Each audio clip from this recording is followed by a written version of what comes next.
और प्रधानमंत्री नरेंद्र मोदी ने कांग्रेस के घोषणा पत्र को झूठ का पुलिंदा बता दिया है। पीएम मोदी ने कांग्रेस को आड़े हाथों लेते हुए ये कहा कि कांग्रेस के घोषणा पत्र में वही सोच झलकती है जो आजादी के आंदोलन के समय मुस्लिम लीग में थी। पीएम मोदी ने कहा कि कांग्रेस के घोषणा पत्र में पूरी तरह से मुस्लिम लीग की छाप है और इसका जो कुछ बचा हुआ हिस्सा रह गया है उसमें वामपंथी पूरी तरह से हावी हो चुके हैं और कांग्रेस इसमें दूर दूर तक दिखाई नहीं पड़ती।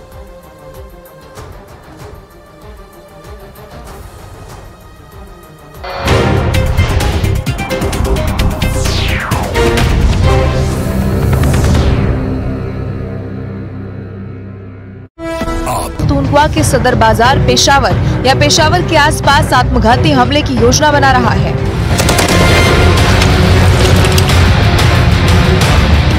अलर्ट में कहा गया है कि आत्मघाती हमले की कमान आतंकवादी संगठन के कमांडर जहांगीर खान को सौंपी गई है, जो कि अफगानिस्तान में मौजूद है। अलर्ट के मुताबिक जहांगीर खान हमलों के लिए अफगानिस्तान से सुसाइड बॉम्बर ला रहा है। दिलचस्प बात यह भी है कि अफगानिस्तान से आए एक आत्मघाती हमलावर की पहचान भी करने का दावा किया गया। अलर्ट में यह भी कहा गया कि एक आत्मघाती हमलावर का नाम कारी शाहिद बुनेरी है, जो अफगानिस्तान का रहने वाला है। अलर्ट के मुताबिक शाहिद एक प्रशिक्षित आतंकवादी है जिसने अफगानिस्तान में आत्मघाती हमले का प्रशिक्षण भी लिया है। पाकिस्तानी खुफिया एजेंसी का कहना है कि कई सुसाइड बॉम्बर हो सकते हैं। अलर्ट में पुलिस और खुफिया अधिकारियों समेत सैन्य अधिकारियों के लिए भी दिशा निर्देश जारी किए गए। इसके मुताबिक जॉइंट तलाशी अभियान चलाया जाना चाहिए। इसके साथ ही एसपी स्तर के अधिकारी को निर्देश दिए गए हैं कि जिन संभावित जगहों पर आत्मघाती हमले का खतरा हो सकता है वहां जाकर खुद सुरक्षा के हालात की समीक्षा करें। इसके साथ ही अफसरों को मॉक ड्रिल करने के निर्देश भी दिए गए।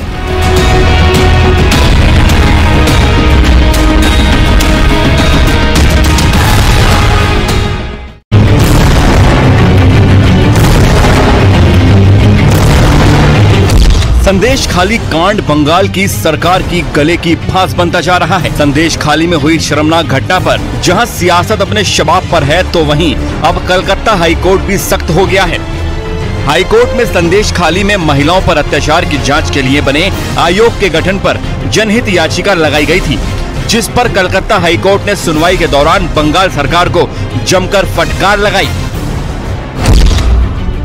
सुनवाई के दौरान कोर्ट ने कहा कि भले ही संदेश खाली पीड़ितों के आरोप 1% ही सच क्यों ना हो, वो शर्मनाक हैं। अगर ऐसा है तो पूरा प्रशासन और सत्ताधारी पार्टी 100% जिम्मेदार हैं। सुनवाई के बाद मामले में कलकत्ता हाईकोर्ट ने अपना फैसला सुरक्षित रख लिया। लोकस टोकस बोले तो আমাকে আটকানো যাবে না, যায়নি, যাবে না। যা পরিস্থিতি আছে সেটা আমি একদম পরিষ্কার দেখিয়েছি। আমি কোর্টের সামনে বলেছি যে যদি আমার একটাও এফিডেভিট ভুল হয়, যদি একটাও জায়গা আপনি প্রুফ করতে পারেন যে আমি সত্যি ঘটনা এখানে উল্লেখ করিনি, তাহলে যা এরা বলবে সেটা আমি করতে রেডি আছি। ঠিক আছে, কিন্তু ওদের এত সাহস আছে? আর যদি সাহস আছে তাহলে ইনভেস্টিগেশনে ঘাবড়ে।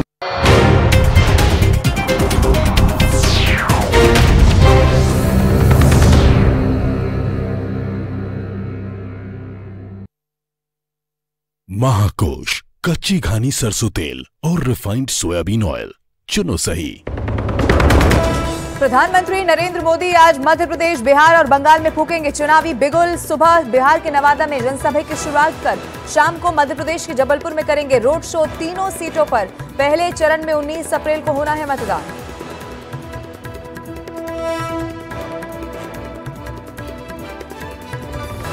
गृहमंत्री अमित शाह ने कश्मीर पर बयान देने के लिए कांग्रेस अध्यक्ष मल्लिकार्जुन खड़गे पर बोला हमला। एक्स पर लिखा जम्मू कश्मीर भारत का अभिन्न हिस्सा, हर भारतीय का जम्मू कश्मीर पर अधिकार। खड़गे ने राजस्थान में 370 का जिक्र करने पर पीएम पर उठाए थे सवाल। लोकसभा चुनाव के लिए पीएम मोदी की धुआंधार रैलियां। यूपी के सहारनपुर से पीएम मोदी का समाजवादी पार्टी और कांग्रेस के गठबंधन पर हमला। अखिलेश और राहुल की जोड़ी को बताया 2 लड़कों की फ्लॉप फिल्म। में 2 लड़कों की जो फिल्म पिछली बार फ्लॉप हो चुकी है, उस 2 लड़कों की फिल्म को इन लोगों ने फिर से रिलीज किया है।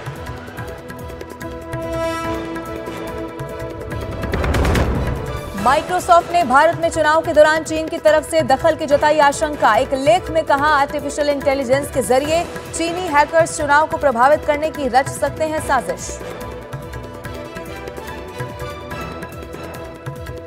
महाकोश, कच्ची घानी सरसों तेल और रिफाइंड सोयाबीन ऑयल, चुनो सही।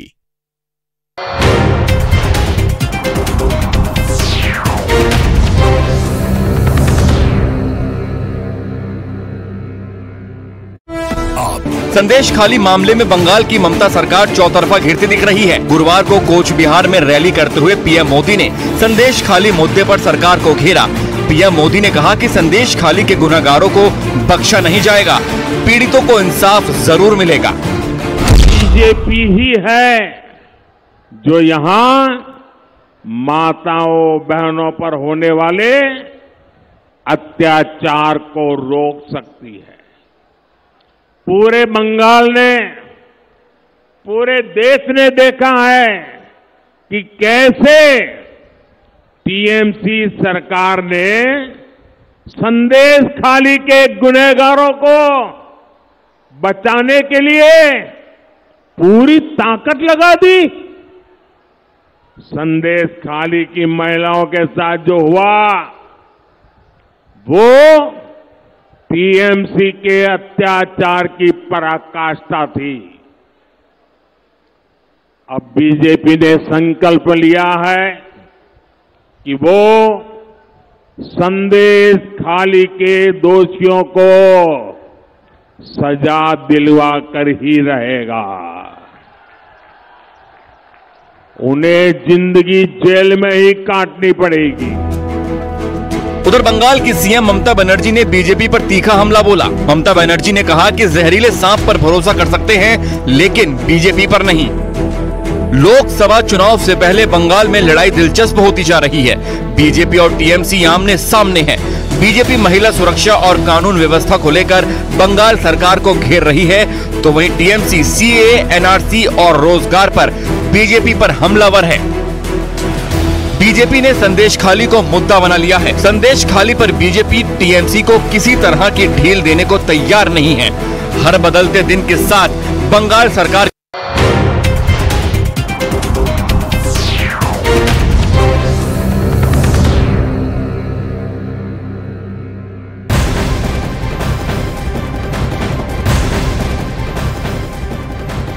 और राम मंदिर के मुद्दे पर प्रधानमंत्री नरेंद्र मोदी ने एक बार फिर से कांग्रेस पर जोरदार वार कर दिया है। पीएम मोदी ने राजस्थान के अजमेर में एक चुनावी सभा में कांग्रेस पर निशाना साधा। उन्होंने कहा कि कांग्रेस ने न केवल अयोध्या में राम मंदिर बनने का विरोध किया है, बल्कि राम के मंदिर की प्राण प्रतिष्ठा में जाने वाले अपनी पार्टी के नेता को सजा तक भी दी है। प्रधानमंत्री नरेंद्र मोदी ने आगे कहा कि कांग्रेस ने प्राण प्रतिष्ठा समारोह में शिरकत करने वाले नेता को 6 साल के लिए निष्कासित कर दिया।